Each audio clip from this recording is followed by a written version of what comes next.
Hello everyone, welcome to my new video. और मैं बता दूं, ये वीडियो काफ़ी इंटरेस्टिंग होने वाला है क्योंकि इस वीडियो में हम देखेंगे कि हमारे पास एक गोदरेज इयॉन एसी है जो मैंने ईयर 2013 में परचेज़ किया था। बट 2 साल चलने के बाद इसने प्रॉब्लम देना स्टार्ट कर दी और मेनली प्रॉब्लम इसकी थी गैस लीकेज की। एक सीज़न चलता था, नेक्स्ट सीज़न जब हम लोग फिर से स्टार्ट करते थे तो इसकी गैस लीक हो जाती थी। तो ये कई बार सर्विस सेंटर जा चुका है, लगभग 3 बार, और हर बार मेरा 4,000 कभी 5,000 ऐसा खर्चा आया। और इस बार इस सीज़न में फिर देखा तो फिर इसकी गैस लीक हो गई है। तो मेरे पास दो ही ऑप्शन थे कि या तो इसे स्क्रैप के दाम में बेच दूं या फिर इसे फिर से रिपेयर कराऊं। तो एज एन इंजीनियर मैंने इसको चैलेंज के रूप में लिया और अब मैं इसकी ट्रबल शूटिंग करूँगा और देखूँगा इसमें प्रॉब्लम क्या है। तो इसके लिए हमें अपने आउटडोर यूनिट को पहले नीचे उतारना पड़ेगा। लोग कहते हैं कि जनरली इसमें कभी कभी कंडेंसर कॉइल लीकेज हो जाती है, तो वो सब हम लोग चेक करेंगे। उसके लिए मैंने पूरा सेटअप बना लिया है, जैसे कि वैक्यूम पंप बना लिया है, ब्रेजिंग टॉर्च है मेरे पास, और चार्जिंग किट है। तो हम देखते हैं इसको हम कैसे डील करते हैं। तो सबसे पहले इसकी आउटडोर यूनिट हम लोग वापस नीचे उतार लेंगे। इसकी आउटडोर यूनिट बाहर लगी हुई है और मैं किसी की मदद लेके इसकी आउटडोर यूनिट को वापस उतार लूँगा। तो ये इसकी आउटडोर यूनिट है, तो इसको मुझे किसी की मदद से नीचे उतारना पड़ेगा। उसके पहले मैं इसके कनेक्शन सारे खोल लूँगा। इस एसी का इनलेट और आउटलेट ये है, ये दोनों मैं खोल लूँगा। ऊपर इसके वायर के कनेक्शन खोल लूँगा, तब इसको नीचे उतारूँगा। तो मैंने ये आउटडोर यूनिट किसी की हेल्प से नीचे उतार ली है। अब यहाँ पर ये देखिए, ये है इसकी सक्शन लाइन, ये है डिस्चार्ज लाइन। हम लोग ये दोनों पॉइंट ब्लैंक करके यहाँ से प्रेशर देंगे। उससे पहले इसके सारे ये सब कवर अवर खोल लेंगे। इलेक्ट्रिसिटी वायर कनेक्शन हटा दिया है और फिर यहाँ से प्रेशर दे के अपने वैक्यूम पंप से, वैक्यूम प्रेशर पंप जो बनाया हुआ है उससे चेक करेंगे लीकेज कहाँ है। तो इसको ब्लैंक करने के लिए हमें इसका कुछ अरेंजमेंट बनाना पड़ेगा। तो ये देखिए, इसका एक नट मैं लेके आया हूँ। ये 1/2 इंच का नट है, ब्रास नट, जो करीब 40 to 50 रुपीज़ का मिल जाएगा। ऐसे ही इसका ये 1/4 इंच पाइपलाइन है, 1/4 इंच, इसका भी एक नट है। और इस तरह का ब्लैंक बनाना पड़ेगा कॉपर पाइपलाइन का, और जो यहाँ से पंच होगा तो ये यहाँ फिट हो जाएगा। ऐसे इसका भी बनाना पड़ेगा। इसके लिए मेरे पास एक कॉपर लाइन है, इसको पंच करके मैं इसका ब्लैंक बना देता हूँ। तो ये है हमारा फ्लेयरिंग टूल। तो इसकी हेल्प से हम इसमें फ्लेयरिंग बना लेंगे इस कॉपर पाइप में।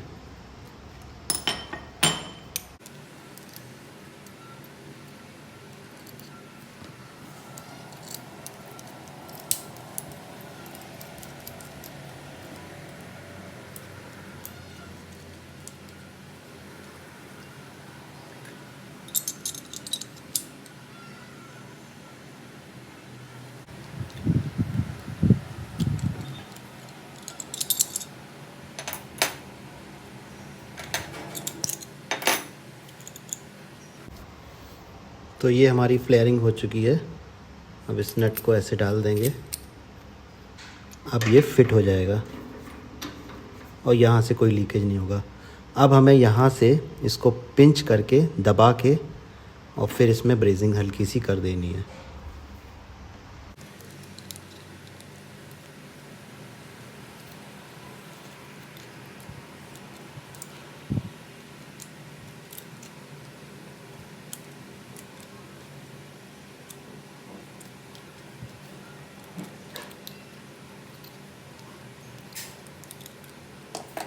ये देखिए, पिंच हो गया है।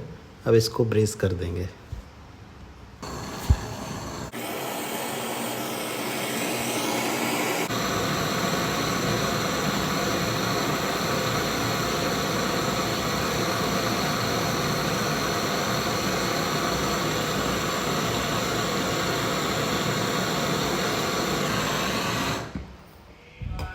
तो ये हमारा ब्लैंक बन गया है। इधर से पिंच करके ब्रेस कर दिया है। और यहाँ पे फ्लेयरिंग हो गई है, तो ये आराम से इस पे फिट हो जाएगा।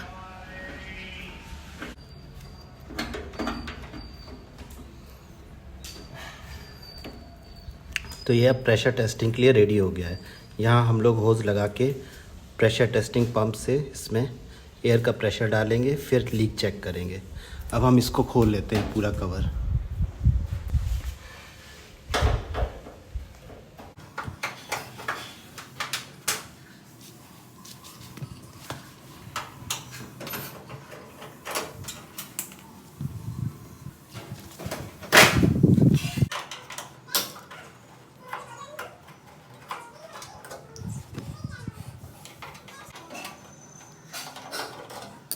हमने ये प्रेशर पंप ले लिया है, जिसको मैंने अपने एक वीडियो में दिखाया हुआ है।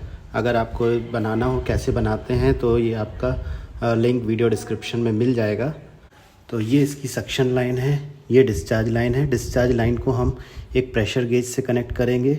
जो प्रेशर गेज यहाँ कनेक्ट होगा, ना कि यहाँ, उसका रीज़न मैं बताता हूँ। और यहाँ से हम लोग एक लाइन यहाँ कनेक्ट करेंगे और ये जाएगी एसी की चार्जिंग लाइन में यहाँ पर। और इन दोनों को मैंने ब्लैंक कर दिया है।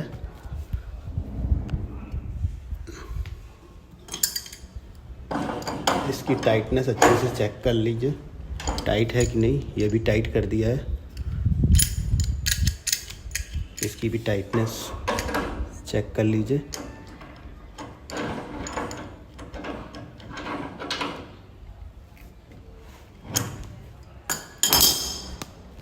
ये होज़ भी नीचे से अच्छे से टाइट होनी चाहिए।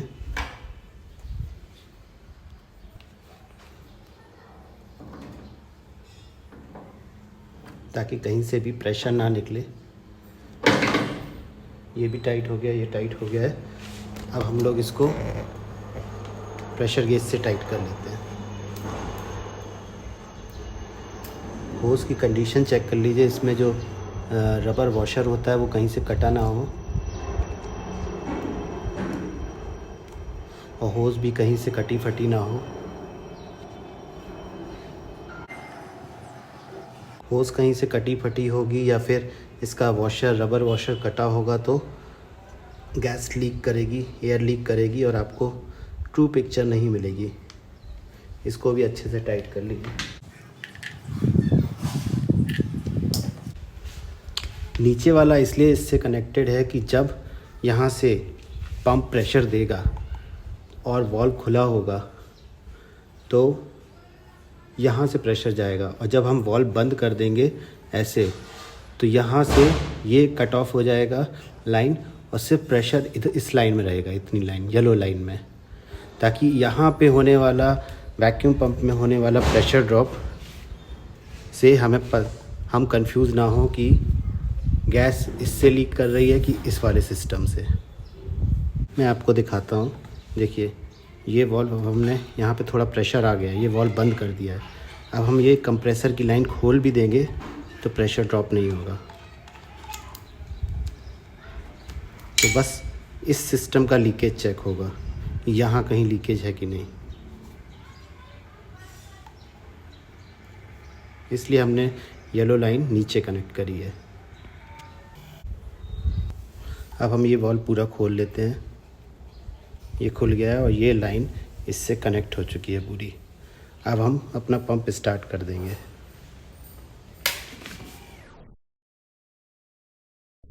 देखिए प्रेशर बढ़ रहा है, धीरे धीरे इसको हम 150 psi तक ले जाएंगे, फिर देखते हैं लीकेज कैसा है। दोस्तों वैसे तो हमें प्रेशर टेस्टिंग सिर्फ नाइट्रोजन से करनी चाहिए, क्योंकि एयर से प्रेशर टेस्टिंग करने के कुछ नुकसान हो सकते हैं, जैसे कि एयर ऑयल में मिक्स होकर उसको ऑयल को ख़राब कर सकती है। एयर में मॉइस्चर होता है जो कि आपके कंपोनेंट्स को ख़राब कर सकता है। बट अनफॉर्चुनेटली मुझे नाइट्रोजन नहीं मिल पाई, तो मैं एयर से ही प्रेशर टेस्टिंग कर रहा हूँ। बट अगर आपको नाइट्रोजन मिलती है तो प्लीज़ नाइट्रोजन से ही प्रेशर टेस्ट करें। प्रेशर अब 150 आ चुका है और इसको मैं अब डिस्कनेक्ट करके छोड़ दूँगा, इसको टाइटली बंद करके। तो फ्रेंड्स, इसको प्रेशर डाले हुए हमें 3 घंटे हो गए हैं और प्रेशर हमारा 10 psi ड्रॉप हुआ है। 150 पे डाला था और अब 140 हो चुका है। तो अब हम इसमें माइनर लीकेज तो है, ये कंफर्म हो गया है। अब हम एक बार इंडोर यूनिट भी चेक कर लेते हैं कि इंडोर में ड्रॉप हो रहा है कि नहीं, फिर हम इस पे आउटडोर पे काम करना शुरू करेंगे। प्रेशर रिलीज़ कर देते हैं इसका और इंडोर पे लगाएंगे।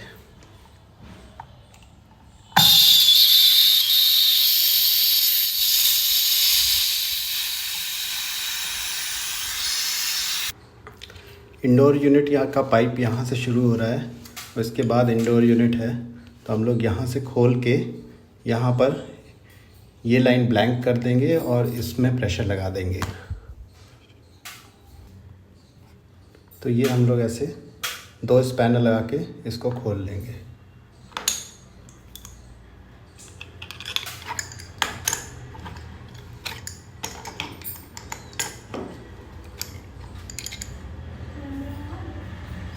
तो अब हमने ये इंडोर का नट खोल लिए हैं दोनों, ये और ये। तो इसमें हम ब्लैंक लगा देंगे, इसको ब्लैंक कर देंगे और इसमें प्रेशर डालेंगे। तो आउटडोर में लगा हुआ ब्लैंक हमने यहाँ इसकी सक्शन लाइन में लगा दिया है।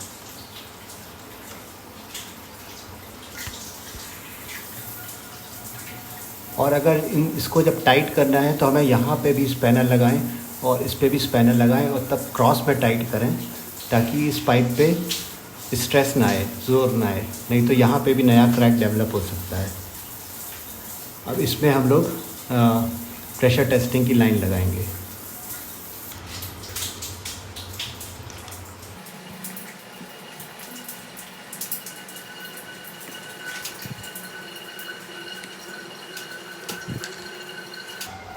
इसको अच्छे से टाइट करना पड़ेगा।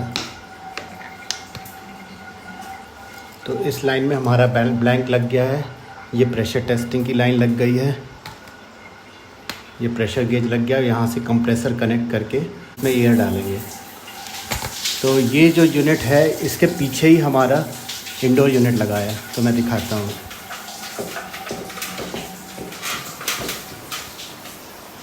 तो ये देखिए, इसके ही पीछे वो लाइन जा रही है और यहीं से हम लोग टेस्ट करेंगे।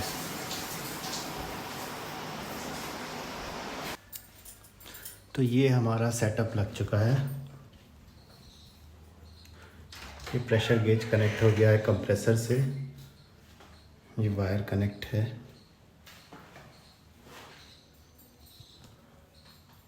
और ये लाइन कनेक्ट है हमारी डिस्चार्ज लाइन में कनेक्शन है और सक्शन लाइन मोटी वाली ब्लैंक है। अब इसको हम स्टार्ट करके प्रेशर देते हैं। इसको ऑन कर लिया है, इसको वॉल्व को मैंने खोल लिया है। तो अब हम इसमें प्रेशर डालना शुरू करते हैं।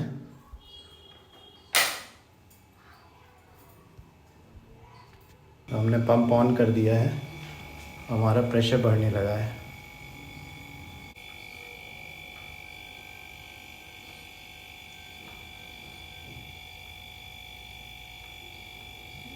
वन 150 के आसपास।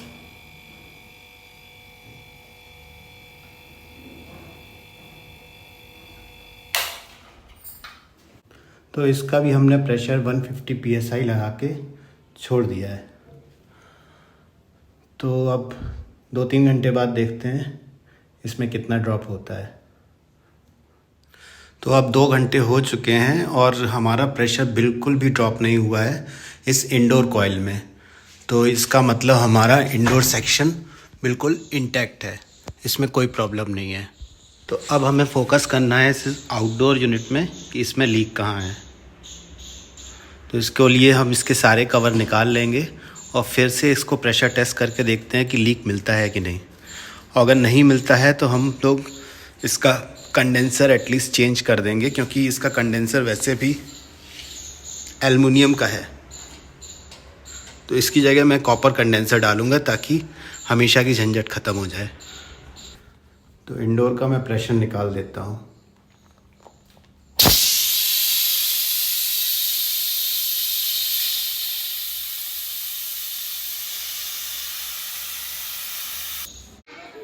तो जब तक इंडोर यूनिट हमारी प्रेशर टेस्टिंग के लिए छोड़ी हुई है 3-4 घंटे, तब तक हम आउटडोर यूनिट के कनेक्शंस, पैनल्स ये सब खोल लेते हैं और फिर उसकी अंदर की कॉपर पाइपिंग की हम लोग लीक टेस्टिंग करेंगे।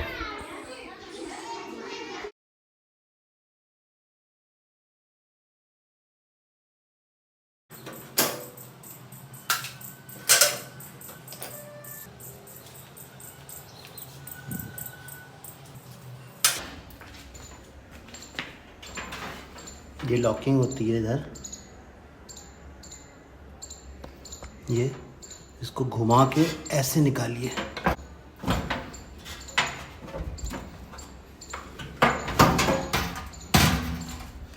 ये ऐसे जाएगी, इसके अंदर जाके फिर इसमें लॉक होगा। तो ये हमारा निकल आ गया है। इसमें हम लोग थोड़े ऑयल के साइन चेक कर लेते हैं, कहीं ऑयल लीकेज तो नहीं हुआ है, तो उससे पता चल जाएगा लीकेज कहाँ है। अब हम पीछे के भी ये स्क्रू खोल लेंगे और फिर ये कंडेंसर कॉइल अलग हो जाएगी। ये मैंने मार्कर पेन से इसकी मार्किंग कर ली है ताकि बाद में फिटिंग करते समय कोई प्रॉब्लम ना आए।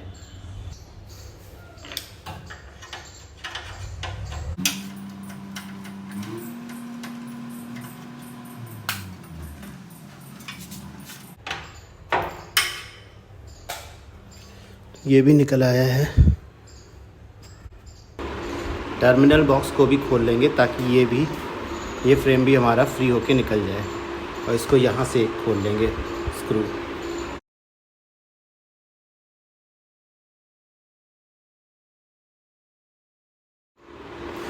तो हमारा ये फ्रेम भी खुल चुका है।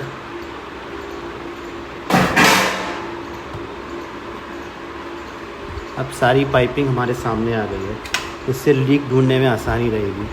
अगर लीक इस पाइपिंग में है तो ब्रेज होके ठीक हो जाएगी, लेकिन अगर कंडेंसर कॉइल लीक कर रही है तो इसको हमें चेंज करना पड़ेगा, क्योंकि ये ऑलरेडी एल्युमिनियम का कंडेंसर है जिसकी ब्रेजिंग बहुत मुश्किल होती है। फ़ैन के भी हम स्क्रू बेस से खोल लेंगे यहाँ सब दोनों, और फ़ैन को भी निकाल के रख लेंगे।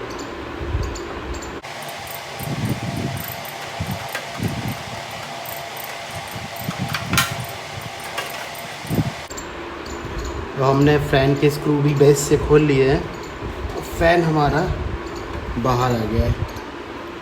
फ़ैन को हम साइड में रख लेंगे आराम से। अब हमें पूरा एक्सेस मिल चुका है इस कॉइल का। अब हम फिर से इसे प्रेशर टेस्ट करेंगे और ये कॉपर पाइपलाइंस चेक करेंगे कि कहीं इनमें तो लीकेज नहीं है। अगर इनमें लीकेज नहीं है तो फिर हम लोग ये कंडेंसर कॉइल चेंज कर देंगे, नए कंडेंसर कॉइल जो कि कॉपर का होगा। हमने प्रेशर टेस्टिंग के लिए सेटअप लगा दिया है। ये पंप का डिस्चार्ज, प्रेशर गेज, यहाँ पर इनलेट, ये ब्लैंक, ये भी ब्लैंक। अब हम अपना कंप्रेसर स्टार्ट करेंगे और इसको वापस 160-180 PSI तक ले जाएंगे। ये देखिए प्रेशर राइज करने लगा है,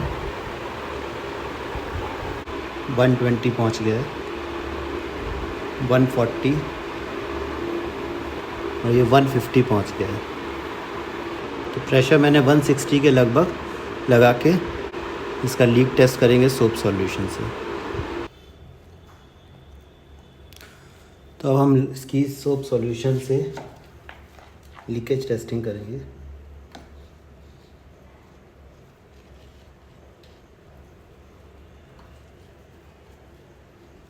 सारे जॉइंट्स में लगा के देखिए।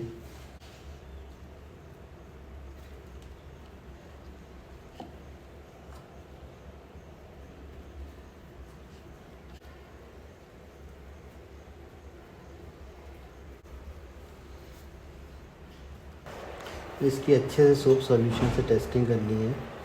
ये सब रबर पैकिंग भी हटा के करनी है।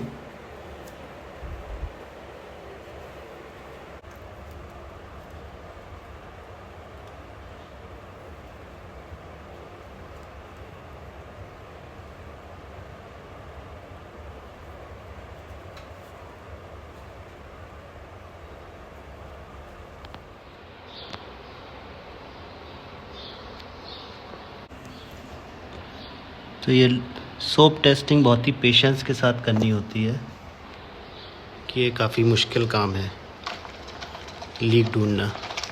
तो हम लोगों ने ये सोप टेस्टिंग कर ली है सारी कॉपर पाइपलाइंस की। कॉपर पाइपलाइंस में कोई लीक नहीं मिला है। तो अब मेरा डाउट ये कंडेंसर पर ही है, तो मैं इसको चेंज करने का फाइनल कर चुका हूँ। दोस्तों वीडियो लंबा होने की वजह से मैं इसे 2 पार्ट में डिवाइड कर रहा हूँ। नेक्स्ट पार्ट में हम जानेंगे कि कैसे हम एल्युमिनियम कंडेंसर को निकालेंगे, फिर किस तरह से उसका साइज़ मेजर करेंगे और दुकान पर जाकर कैसे ख़रीदेंगे और फिर किस तरह से उसको फिट करके वापस प्रेशर टेस्टिंग करेंगे। तो दोस्तों नेक्स्ट वीडियो बिल्कुल भी मिस मत करिएगा, वो बहुत इंटरेस्टिंग होने वाला है और उसमें काफ़ी जानकारी आपको मिलेगी। तो अगर आपको ये वीडियो पसंद आया हो तो शेयर करें, लाइक करें, सब्सक्राइब करें my channel running full ahead.